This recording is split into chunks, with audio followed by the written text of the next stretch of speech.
Hello guys, in this video I am going to show you how to turn on notifications on the Zalando application.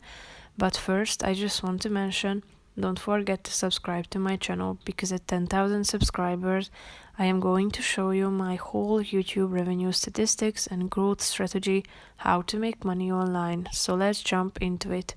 First of all, open the application on your phone. Now click on the account or profile icon down below, which is the last option. Now tap on the app settings option. Scroll down till you find the notification section in the middle of the screen. Tap on it and now click on this button next to the notifications in order to turn on all notifications. Now click on go to settings. Now you will be directed to your phone settings where you need to allow Zalando application to access your notifications by clicking on this second button and then tap on allow notifications. So now this function has been updated.